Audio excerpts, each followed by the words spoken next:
বিরতির পর স্বাগত।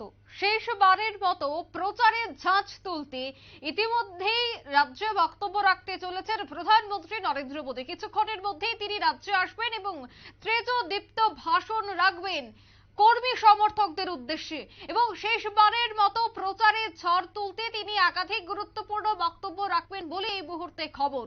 তাই উনার বক্তব্যের পর বিরোধীরা অবশ্যই পাল্টা বিভিন্ন অভিযোগ করবে, তার দিকেও নজর থাকবে অবশ্যই নিউজ ভ্যানগার্ডের। কিন্তু মোদীর বক্তব্যের দিকে কিন্তু শুধুমাত্র বিরোধী নয়, গোটা রাজ্যবাসীর নজর থাকবে। প্রধানমন্ত্রীর বক্তব্যের পাল্টা দিতে একদমই ভুল করবেন না বাম কংগ্রেসের নেতারা। যা আমরা প্রত্যেকবার দেখতে পাই, প্রধানমন্ত্রী হোক বা স্বরাষ্ট্রমন্ত্রীর বিভিন্ন জনসভার পর বাম বা কংগ্রেসের সাংবাদিক সম্মেলন, পাল্টা আক্রমণ। এবার পরিসংখ্যান দিয়ে বিজেপিকে আক্রমণ করতে এক প্রকার মরিয়া রয়েছে বিরোধী দলনেতারা। সে বিষয়ে বিস্তারিত জানবো। টেলিফোন লাইনে রয়েছে বার্তা সম্পাদক দেবব্রত চক্রবর্তী।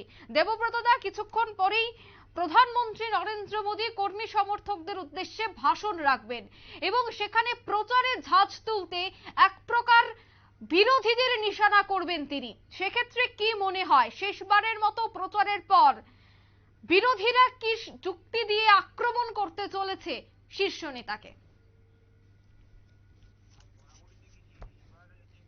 প্রচারাভিযান ভোটের, এই প্রচারাভিযানে কিন্তু প্রধানমন্ত্রী নরেন্দ্র মোদী সরাসরি তোমার এই যে ইন্ডিয়া মঞ্চকে আক্রমণ করেছে, কখনো তোমার গান্ধী পরিবারকে, কখনো সরাসরি রাহুল গান্ধীকেও আক্রমণ করেছে। এটা ভোট রাজনীতির একটা কৌশল, একটা তোমার রীতিনীতি, এ ব্যাপারে তো সন্দেহের কোনো কারণ নেই। তো আজকে তোমার কিছুক্ষণ বাদেই আসছেন প্রধানমন্ত্রী নরেন্দ্র মোদী পশ্চিম লোকসভা আসনে, বা ধরো দুটো আসনের লোকসভা নির্বাচনের প্রচারে তিনি বিবেকানন্দ ময়দানে তিনি জনসভায় ভাষণ দেবেন।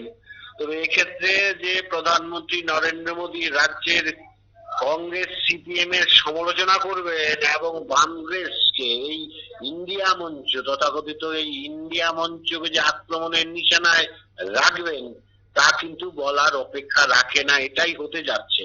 তবে তুমি যে প্রশ্নটা করলে যে যেহেতু সময় তো খুব বেশি নেই, 19 তারিখ তোমার এই পশ্চিম লোকসভা নির্বাচন, পশ্চিম লোকসভা আসনের নির্বাচন, তো এই মুহূর্তে কিন্তু প্রধানমন্ত্রীর যে বক্তব্য, সেই বক্তব্য খণ্ডন করার বিরোধীরা, বিশেষ করে সিপিএম এবং কংগ্রেস অবশ্যই চেষ্টা করবে, কারণ তারা তাদের মতো করে তাদের মতাদর্শ মানুষের সামনে নিয়ে ভোট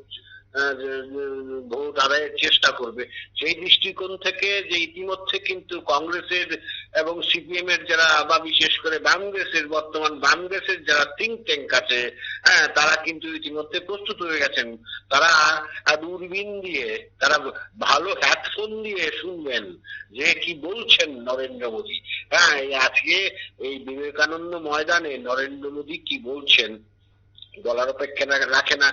এক্ষেত্রে নরেন্দ্র মোদী বাম দেশের সমালোচনা করে তিনি দেশ এবং বিশেষ করে রাজ্যের উন্নয়নের ক্ষেত্রে কি কি প্রকল্প ঘোষণা করেছেন, কত অর্থ প্রদান করেছেন, সেগুলো তুলে ধরবেন।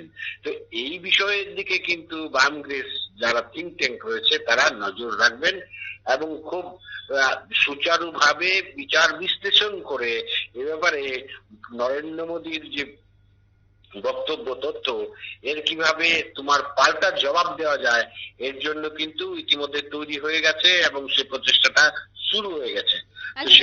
ইন্ডিয়া জোটকে তিনি আক্রমণ করবেন সেটা স্বাভাবিক। সেক্ষেত্রে কি ইন্ডিয়া জোট অর্থাৎ বাম কংগ্রেস একসাথে সাংবাদিক সম্মেলন করতে পারে, কি মনে করো?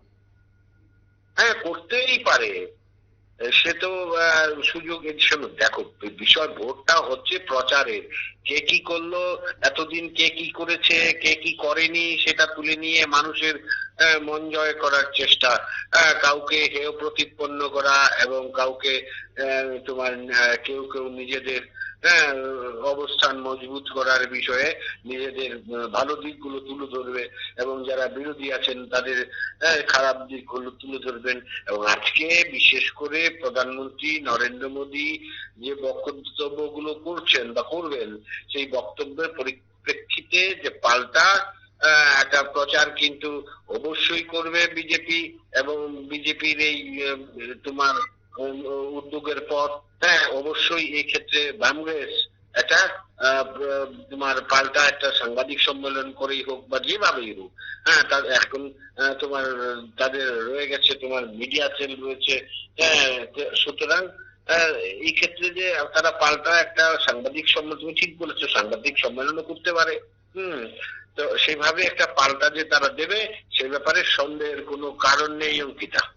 একদমই। দেবদা, আমরা দেখেছিলাম পূর্ব আসনে যখন অমিত শাহ বক্তব্য রেখেছিলেন তখন তিনি বিরোধীদের নিশানা করেছিলেন, ঠিক তেমনি আজ যখন প্রধানমন্ত্রী রাজ্যে আসছেন তখন কি ঠিক অমিত শাহের মতোই সেই ঝাঁজেই আজ প্রধানমন্ত্রী বক্তব্য রাখবেন, কি বলবে? দেখো, বিষয়বস্তু থাকবে একই রকম, একই রকম বিষয়বস্তু থাকবে, বলার ধরন হয়তো ভিন্ন থাকবে। হ্যাঁ, অমিত শাহ কিন্তু বর্তমান কেন্দ্রীয় সরকার এই নর্থ ইস্ট, হ্যাঁ উত্তর পূর্ব এবং বিশেষ করে ত্রিপুরাকে কি কি সহায়তা করেছে, কি কি প্রকল্প প্রদান করেছে, কিভাবে মানুষের পাশে দাঁড়িয়েছে সেগুলো তুলে ধরেছেন, এবং জনজাতিদের জন্য মোদী সরকার কি করেছে সেগুলো একদম তোমার নির্বাচনী জনসভায় নিজ ভাষণে তুলে ধরেছেন। হ্যাঁ, এবং অবশ্যই এই ক্ষেত্রে বামেদের গভীর সমালোচনা করেছেন। হ্যাঁ, বামেদের কিন্তু একেবারে তুলোধুনো করেছেন নিজেদের মতো করে, নিজের মতো করে। তো প্রধানমন্ত্রী নরেন্দ্র মোদীর এই ক্ষেত্রেও কিন্তু একই বিষয় থাকবে। প্রধানমন্ত্রী এই তোমার বিগত 5 বছরে, বিগত 10 বছরে কেন্দ্রীয় সরকার তথা মোদী সরকার রাজ্যের জন্য কি কি প্রকল্প ঘোষণা করেছে, কি কি সহায়তা প্রদান করেছে, কি কি ঘর, এগুলোর মধ্যে থাকবে তোমার প্রধানমন্ত্রী আবাস যোজনা থেকে শুরু করে প্রধানমন্ত্রীর স্বাস্থ্য বীমা, হ্যাঁ ইত্যাদি ইত্যাদি থাকবে, সে ব্যাপারে সন্দেহের কোনো কারণ নেই। সুতরাং একদমই। এই যে দেবব্রতদা তুমি বলছিলে যে প্রধানমন্ত্রীর বিভিন্ন প্রকল্পগুলি তুলে ধরেছিলেন অমিত শাহ, হ্যাঁ একদমই, এবং সেক্ষেত্রে কিন্তু তিনি বক্তব্য রাখতে গিয়ে মূলত বলেছিলেন যে প্রধানমন্ত্রী কতটা দরদি, যে রাজ্যের উপজাতিদের জন্য তিনি বিভিন্ন প্রকল্প এনেছেন। এবার আজ যখন প্রধানমন্ত্রী বক্তব্য রাখবেন সেক্ষেত্রেও কি উপজাতিদের জন্য বার্তা, যেহেতু তিনি পাহাড়ে গিয়ে প্রচার করছেন না, তিনি পশ্চিম আসনে এসে প্রচার করছেন, সেক্ষেত্রে পশ্চিম আসনে থেকেও পূর্বের হলেও কিছু একটা প্রচার তিনি করবেন বা উপজাতিদের উদ্দেশ্যে তিনি একটা বার্তা তিনি রাখতে পারেন আজকের এই জনসভা থেকে, কি মনে করো? অবশ্যই, সে ব্যাপারে সন্দেহের কোনো কারণ নেই। দেখো, অমিত শাহজি এসছেন, অমিত শাহজি কিন্তু পূর্ব আসনের বিজেপি প্রার্থী কৃতি সিং দেববর্মার সমর্থনে কিন্তু তিনি কুমারঘাটের পূর্ত দপ্তরের মাঠে এই নির্বাচনী জনসভা করে গেছেন।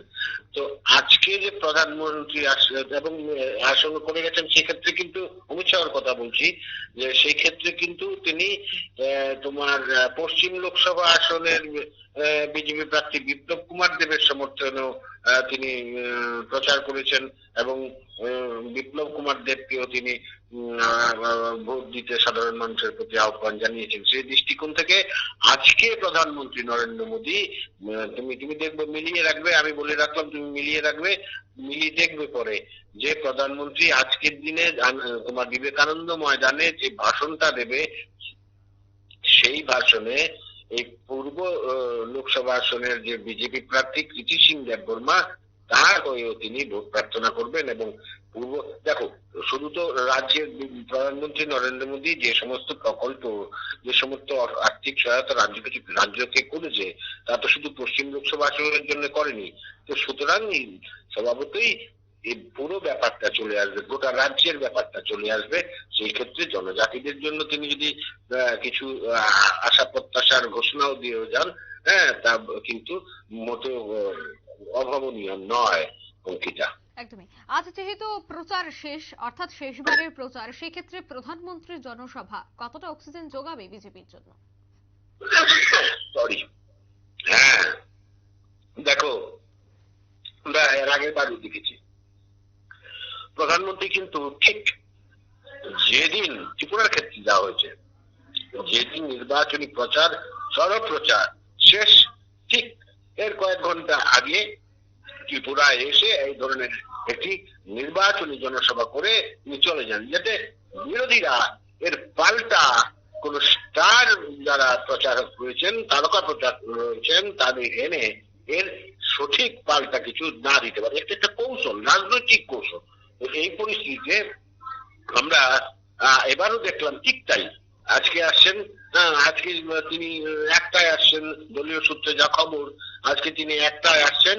এই অবস্থায় যদি আজকে ধরো তুমি একটা দেড়টা, খুব বেশি হলে দুটো সময় উনি ভাষণ দিয়ে চলে গেলেন, এর কিছুক্ষণ বাদেই নির্বাচনী সব প্রচার শেষ হয়ে যাচ্ছে। এবং আমরা কিন্তু সেই ধরনের কোনো খবর পাইনি যে এই পশ্চিম লোকসভা আসনের, হ্যাঁ, আজকের দিনে পশ্চিম সব লোকসভা আসনের বিরোধীদের কোন তারকা প্রচারক প্রচার করতে আসছেন। সুতরাং মোদির পর কিন্তু আর কোন তারকা প্রচারের রাজ্যে বাম হোক, কংগ্রেস হোক, বিজেপি হোক, কারোর কিন্তু আর আসার সম্ভাবনা নেই। নির্বাচনী জনসভা করার কোনো সুযোগ নেই। এটা কিন্তু একটা আরো একটা বড় ধরনের কৌশল, যাতে যে মানুষের মধ্যে যে প্রভাব তৈরি করার বিষয়টি তা যেন গাঢ় হয়। এর জন্য এই শেষ মুহূর্তে এই প্রচারটা করে প্রধানমন্ত্রী চলে যাবেন।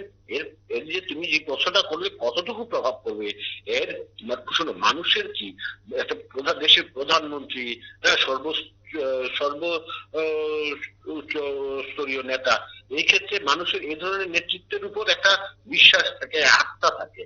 তো সুতরাং প্রধানমন্ত্রী নরেন্দ্র মোদীর এদিনের যে তোমার নির্বাচনী জনসভা বিভক্ত ময়দানে, এর তাৎপর্য অপরিসীম। এবং আসন্ন এই তোমার 19 এপ্রিলের ভোটে এর যে একটা বড় সড়ো প্রভাব পড়বে তা বলার অপেক্ষা রাখে না, অঙ্কিতা। একদমই। ধন্যবাদ দেবব্রত দা। অর্থাৎ পরিসংখ্যান দিয়ে বিজেপিকে আক্রমণ করতে যতই মরিয়া রয়েছে বিরোধী দল, তৎসঙ্গে কিন্তু প্রধানমন্ত্রী নরেন্দ্র মোদীও তেজোতৃপ্ত ভাষণ রাখবেন। ইন্ডিয়া জোটকে কড়া ভাবে তিনি কটাক্ষ করবেন, বিভিন্ন বিষয় একেবারে পয়েন্ট টু পয়েন্ট তিনি তুলে ধরবেন, এমনটাই কিন্তু মত দলীয় সূত্রে। আর কিছুক্ষণের অপেক্ষা, তারপরেই রাজ্যে আসতে চলেছেন প্রধানমন্ত্রী নরেন্দ্র মোদী। বিজেপির শেষবারের মতো প্রচারে ঝড় তুলতেই তিনি বিভিন্ন বক্তব্য রাখবেন। এবার কোন কোন বিষয়ের উপর তিনি সব থেকে বেশি গুরুত্ব দেয় তার দিকেই নজর রয়েছে রাজ্যবাসীর। নিয়ে নিচ্ছে ছোট্ট একটি বিজ্ঞাপন বিরতি, সঙ্গে থাকুন।